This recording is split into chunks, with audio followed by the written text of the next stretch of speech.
Hola, buenas tardes. Mi nombre es María Virtud de Berenguer Segura y vamos a leer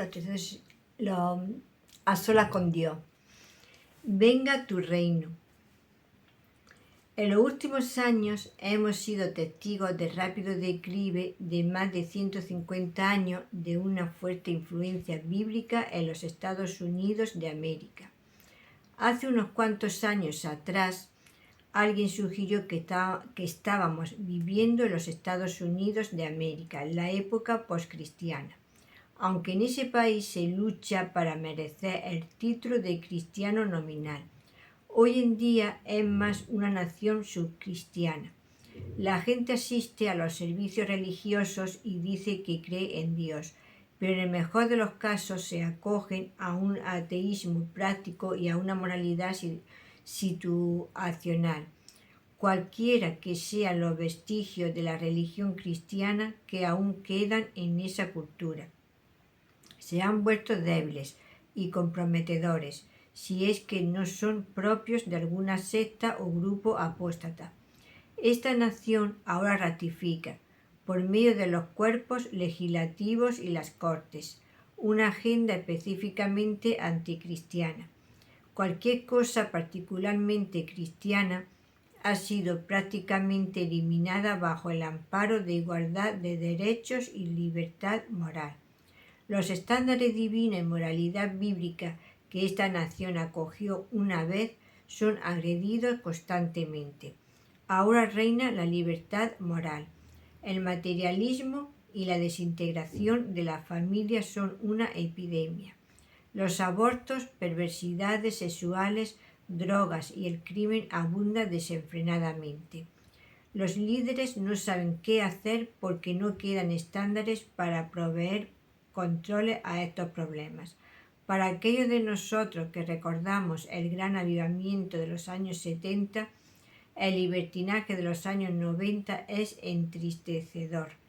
Pero esa tristeza, si no se controla, puede conducir al resentimiento, y en particular a un resentimiento hacia aquellos que controla el gobierno, los medios de comunicación y la sociedad que promociona una agenda anticristiana.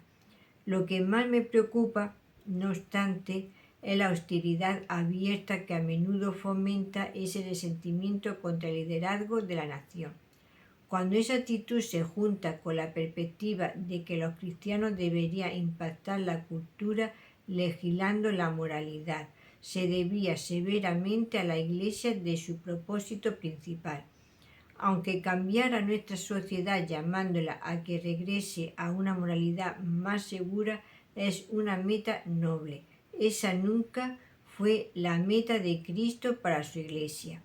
La Iglesia tiene una sola misión en este mundo: llevar a la gente destinada a pasar la eternidad en el infierno, a que tenga un conocimiento salvador de Jesucristo y una eternidad en el cielo. Si la gente muere en un gobierno comunista o una democracia bajo un tirano o un dictador benévolo, creyendo que la homosexualidad está bien o mal, o creyendo que el aborto es el derecho fundamental de elegir de una mujer, o simplemente un asesinato en masa. Eso no tiene nada que ver con determinar dónde pasarán la eternidad. Si nunca conocieron a Cristo y nunca lo recibieron como Señor y Salvador, pasarán la eternidad en el infierno. Mi reino no es de este mundo, dijo Jesús a Pilato. Si mi reino fuera de este mundo, mis servidores pelearían para que yo no fuera entregado a los judíos. Juan 18:36. Ningún reino humano o sociedad puede juntarse en el reino de Dios, ni siquiera parcialmente. El hombre pecador no puede ser parte del reino divino. Por eso nunca podemos sacar adelante el reino de Dios tratando de mejorar el estado moral de nuestra sociedad. Las causas buenas y nobles pueden ser dignas de apoyo, pero no tienen impacto para ayudar a entrar al reino terrenal de Jesucristo. A lo mucho pueden retardar la corrupción que siempre o inevitablemente caracteriza a las sociedades y reinos humanos. Ningún reino humano durará para siempre, porque dentro de sí está la semilla pecaminosa de su propia destrucción. La justicia engrandece a la nación, pero el pecado es afrenta para los pueblos. Proverbios 14:34. En las generaciones pasadas, Dios permitió que todas las naciones anduvieran en sus propios caminos. Hechos 14:16. Aunque todos los reinos del mundo se levantan y caen, las puertas del Hades jamás prevalecerán contra el reino de Dios. Mateo 16:18. Puede que esté frustrado por la agenda inmoral de la nación y su animosidad hacia Dios, pero puede tener plena confianza en que aún ahora mismo Cristo está edificando su iglesia. Un día el Señor regresará para establecer su propio reino perfecto.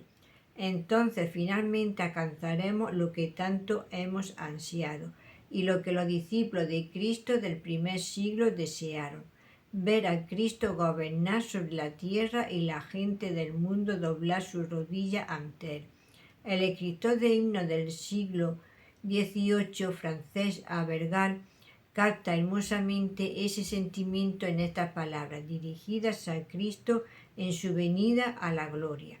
Oh, el gozo de verte reinando, a ti, mi amado Señor, toda lengua confesando tu nombre, adoración, honra, gloria, bendición, te trajeron armonía alegre, a ti, Maestro y amigo mío, reivindicado y sentado en tu trono, al confín más remoto de la tierra, glorificado, adorado y poseído. La promesa de Dios. El único que tiene derecho a gobernar y reinar no es nadie más que el Rey mismo, el Rey de Reyes y Señor de Señores, Jesucristo. Salmo 2:6-8 dice de él: Yo he instalado a mi Rey en Sión, mi monte santo. Yo declararé el decreto, el Señor me ha dicho: Tú eres mi hijo, yo te engendré hoy. Pídeme y te daré por heredad las naciones y por posesión tuya los confines de la tierra. Isaías 9:6 dice: El dominio estará sobre su hombro. Jesucristo es aquel que cumple la promesa de un rey venidero. Él estaba destinado a ser el Mesías, el ungido. Él es la esperanza de Israel, la esperanza de la Iglesia y la esperanza del mundo. En uno de sus sueños, Daniel vio una estatua representando los reinos del mundo que la desmenuzó una piedra que se había desprendido, la cual representa a Cristo. Daniel 2:34-35. Luego la piedra llenó toda la tierra. El simbolismo es claro. Cristo al final aplasta los reinos de los hombres y establece el suyo. Cristo es inseparable de su reino. El santo propósito de Dios es exaltar a Cristo en la consumación de la historia, cuando el Hijo gobierne y reine en su reino. El Talmud judío tiene razón al decir que la oración en que no se menciona al reino de Dios no es oración en lo absoluto. Nuestra nueva prioridad. Nuestro mayor deseo como creyente debería ser ver al Señor reinando como Rey en su reino, teniendo el honor y la autoridad que siempre ha sido suya, pero que aún no la ha venido a reclamar. Esto nos lleva a la segunda petición en nuestro modelo de oración de Mateo 6:10. Orar, venga tu reino, es orar para que el programa de Dios se cumpla, para que Cristo venga y reine. Cuando usted sinceramente cree y confiesa genuinamente a Cristo como Señor, está confirmando que la dirección de su vida está dirigida a la exaltación de Él. Sus causas son legítimas solo en la medida en que están de acuerdo con las causas eternas de Dios reveladas en Cristo. Cuando oro, venga tu reino, le estoy diciendo al Espíritu Santo de Dios: Espíritu de Cristo que moras en mí, toma control y haz lo que desees para tu gloria. Un verdadero hijo de Dios no se preocupará de sus propios planes y deseos, sino del programa determinado de Dios. revelado en la persona de Jesucristo, tratando con el ego. A pesar de nuestro deseo de preocuparnos del reino de Dios, nuestras oraciones generalmente se centran en nosotros mismos. Nos enfocamos en nuestras necesidades, nuestros planes y nuestras aspiraciones. A menudo somos como bebés, que no conocen otro mundo que el de sus propios sentimientos y deseos. Nuestra vida es una lucha interminable en contra de nuestros viejos hábitos pecaminosos, con su constante y tenaz enfoque en uno mismo. Incluso los problemas y dificultades que otros se enfrentan pueden empañar nuestra suprema preocupación por el reino de Dios. Es nuestra responsabilidad orar por nuestras familias, pastores, misioneros, nación y otros líderes, y por muchas otras personas y cosas. Pero en cada caso nuestras oraciones deberían ser para que Dios lleve a cabo su voluntad dentro de esas personas y a través de ellas, que piensen, hablen y actúen según su voluntad. El reino debe estar en el centro de nuestras oraciones. Antes de que vayamos a su presencia lleno de peticiones, necesitamos detenernos lo suficiente como para meditar en las causas suyas y su reino. Debemos afirmar nuestro anhelo de que Él sea glorificado en sus propósitos, tratando con Satanás. Tan pronto como deseamos vivir una vida santa para Cristo, nos encontramos en un gran conflicto. La más grande oposición al reino de Cristo y la más grande oposición a la vida cristiana es el reino de este mundo presente, el cual lo gobierna Satanás. La próxima vez que comience a resentirse por la reciente victoria a favor de una agenda impía, considere la fuente de ello. La esencia del reino de Satanás siempre ha sido la oposición al reino de Dios y su pueblo. Satanás desafiará el esfuerzo de todo creyente para vivir una vida santa, un reino que no es de este mundo. La palabra griega que se traduce reino, basileia, no se refiere principalmente a un territorio geográfico, sino a soberanía y dominio. Por lo tanto, cuando oramos, venga tu reino, estamos orando para que comience el gobierno de Dios sobre la tierra al asumir Cristo su legítimo puesto como gobernante de la tierra. Venga traduce la forma verbal de echomai, que indica una venida repentina e instantánea. Mateo 24, 27. Es la venida de su reino milenario. Apocalipsis 24, el motivo por el cual debemos orar. Le pertenece a Dios. El reino por el cual estamos orando es singular porque no le pertenece a ningún monarca terrenal.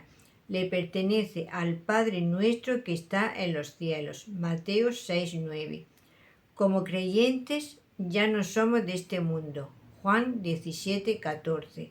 Nuestro principal interés se ha trasladado de este mundo y nuestra verdadera ciudadanía ahora está en el cielo. Filipenses 3:20. Solo somos viajeros y peregrinos. 1 Pedro 1:17. Esperando entrar a una ciudad cuyo constructor y hacedor es Dios. Hebreos 11:10. El reino de Dios no es como los reinos humanos de este mundo. Egipto, Asiria, Babilonia, Medo-Persa, Grecia y Roma ya no son potencias mundiales. Su época en el centro de atención del público fue breve. Alejandro Magno tuvo uno de los imperios más grandiosos en toda la historia del mundo, pero también desapareció. Todas las civilizaciones que una vez fueron grandiosas ahora están extintas. Lo que Daniel dijo en referencia al fin del imperio babilónico se podía referir a todas las naciones del mundo. Dios ha contado tu reino y le ha puesto fin. Pesado has sido en balanza y has sido hallado farto. Tu reino ha sido dividido y serás dado a los medos y a los persas. Daniel 5, 26 al 28. Los reinos terrenales siguen el rumbo de toda carne. El poder generador del pecado causa inevitable deterioro y destrucción. Pero el reino de Dios es más grande que cualquier nación. Nuestro Señor dijo: buscad primeramente el reino de Dios y su justicia, y todas estas cosas os serán añadidas. Mateo 6:33. Él se encargará de todas nuestras necesidades, ropa, albergue y alimentos, cuando buscamos su reino. De manera que debemos orar: Señor, haz cualquier cosa que saque adelante a tu reino y fomente tu reino. Cristo es el gobernante. El reino de Dios o de los cielos fue el centro del mensaje de Jesús. Es el Evangelio, las buenas nuevas del reino de nuestro Señor y de su Cristo. Donde quiera que iba, Jesús predicaba el mensaje de salvación. Incluso dijo: me es necesario anunciar el Evangelio del reino de Dios, porque para esto he sido enviado. Lucas 4:43. El reino de Cristo es nada menos que la cúspide de la historia de la humanidad. Jesús pasó 3 años con los discípulos enseñándole acerca del reino. Después que murió y resucitó, se le apareció durante un tiempo de 40 días dándoles mandamientos pertenecientes al reino de Dios. Hechos 1, 2, 3. Jesús se refirió al reino de Dios de 3 maneras: pasado, presente y futuro. Es pasado en el sentido que personificó a Abraham, Isaac y Jacob. Mateo 8:11. Fue presente durante el ministerio terrenal de Jesús en el sentido que fue el verdadero rey viviente en medio del pueblo. Lucas 17:21. Pero el enfoque específico de nuestras oraciones está en el reino que aún está por venir. Como lo vimos anteriormente, Jesús caracterizó al reino como uno que no es de este mundo. Juan 18:36. Pero, ¿qué clase de reino es y cómo puede estar aquí y aún encontrarse en el futuro?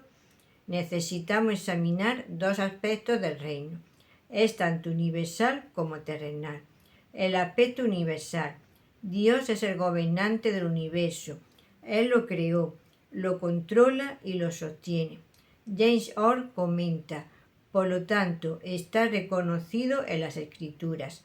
Un reino natural y universal o un dominio de Dios abarcan todos los objetos, personas y eventos, todas las obras de las personas y naciones, todas las operaciones y cambios en la naturaleza e historia, completamente sin excepción. El reino de Dios es de todos los siglos. Salmo 145:13. Y aún ahora su reino domina sobre todo. Salmo 103:19. Dios es el Rey universal y su gobierno actúa de mediador a través de su Hijo, por medio de quien creó los mundos y del cual se dice: Él antecede a todas las cosas y en Él todas las cosas subsisten. Colosenses 1:17. El aspecto terrenal. Cuando Jesús dijo: venga tu reino en su oración modelo, Él estaba diciendo en efecto que el reino universal establecido en el cielo venga a la tierra. Fíjese en las últimas palabras en Mateo 6:10. Como en el cielo, así también en la tierra. Eso es típico paralelismo hebreo y se puede relacionar con las primeras 3 peticiones en la oración de los discípulos. Podríamos decir: santificado sea tu nombre como en el cielo, así también en la tierra. Venga tu reino como en el cielo, así también en la tierra. Sea hecha tu voluntad como en el cielo, así también en la tierra. Puesto que Dios no está gobernando sobre la tierra como en el cielo, debemos orar para que venga el reino terrenal divino, para que Cristo regrese y establezca su reino terrenal, acabe con el pecado y ponga en vigor la obediencia a la voluntad de Dios. El Señor entonces gobernará con cetro de hierro. Apocalipsis 2:27. Después de 1000 años, su reino terrenal se juntará con su reino eterno y no habrá distinción entre su gobierno en la tierra y su gobierno en el cielo. Traer el reino de Dios a la tierra. La mejor manera de traducir la frase venga tu reino es: permite que tu reino venga ahora. ¿Qué características conducen a la consumación de su gobierno en la tierra? La conversión de los no creyentes. De una manera actual y limitada, pero real y milagrosa, el reino de Dios está viniendo a la tierra cada vez que se trae a una nueva persona al reino. Por lo tanto, venga tu reino es una oración evangelística. En la actualidad, el reino de Dios existe en la tierra internamente en los corazones y mentes de los creyentes. Nosotros deberíamos orar para que crezca el reino de Dios. Orar para que venga el reino. En este sentido es orar por la salvación de las personas. El reino es la esfera de salvación a la que se entra por medio del arrepentimiento y la fe en Jesucristo. La conversión al reino de Dios empieza con una invitación. En Mateo 22, Jesús comparó al reino de los cielos con un hombre que estaba celebrando un gran banquete de bodas y que hizo llamar a los invitados. Cuando ellos inicialmente se rehusaron a ir, el hombre dijo: id, pues, a la encrucijada de los caminos y llamad al banquete de boda a cuanto halléis. Versículo 9. La invitación de Cristo es a nivel mundial. Esta invitación al reino de Dios exige arrepentimiento. Jesús dijo: arrepentíos, porque el reino de los cielos se ha acercado. Mateo 4:17, Marcos 1:14, 15. Eso requiere una respuesta voluntaria de parte del oyente. Jesús una vez le dijo a un escriba: no está lejos del reino de Dios. Marcos 12:34. Aunque la persona tenía conocimiento de lo que era la salvación, no había hecho una decisión consciente de recibirla. Conocer acerca del reino es útil solo hasta cierto punto.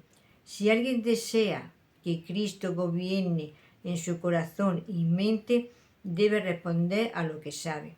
Jesús dijo: buscad primeramente el reino de Dios y su justicia. Mateo 6:33. Cualquiera que verdaderamente desea conocer a Cristo responderá a la invitación buscándolo con todo su corazón. Lucas 16:16 dice: la ley y los profetas fueron hasta Juan. A partir de entonces son anunciadas las buenas nuevas del reino de Dios y todos se esfuerzan por entrar en él. La palabra griega que se traduce esfuerzan significa entrar violentamente. Cuando una persona de corazón recto ve el valor del reino de Dios, se apresura en agarrarlo. El reino de los cielos es de un valor tan infinito que se parece a un tesoro escondido en el campo o una perla de gran valor, por lo cual una persona vende todas sus posesiones para poder comprarlo. Mateo 13:44-46. El compromiso de los creyentes. El deseo de aquellos que ya se han convertido debería ser dejar que el Señor gobierne en su vida ahora, así como gobierna en el cielo. Nosotros con frecuencia llegamos a una encrucijada en nuestra vida en la que tenemos que escoger entre hacer la voluntad de Dios o la nuestra. Allí es cuando necesitamos ratificar nuestro pacto con la causa de Dios. Puesto que Cristo es Señor, debemos someternos a su señorío. En Romanos 14:17 el apóstol Pablo dijo: el reino de Dios no es comida ni bebida, sino justicia, paz y gozo en el Espíritu Santo. Cuando usted se compromete con las virtudes que el Espíritu quiere producir en su vida, entonces orará para que su vida honre y glorifique a su Padre en el cielo. El inicio del gobierno terrenal de Cristo. Un día los cielos se abrirán y Jesús se asentará en el monte de los olivos para establecer su reino. Zacarías 14:4. Él reinará por 1000 años. Apocalipsis 24. Y regirá con cetro de hierro. Apocalipsis 19:15. En ese momento la oración venga tu reino será contestada. Cristo reinará en rectitud, justicia, verdad y paz. Regirá en la tierra desde el trono de David en la ciudad de Jerusalén y quitará las maldiciones que han caído sobre este planeta. Como Pedro esperó ansiosa y apresuradamente el día en que venga, y digo junto con el apóstol Juan, ven, Señor Jesús, Apocalipsis 22:20. Espero que esa sea su petición cada vez que ore. Si te ha gustado, le puedes dar a la campanita y un like, así tiene notificaciones. Te puedes dejar un comentario en el número de teléfono 624-593636.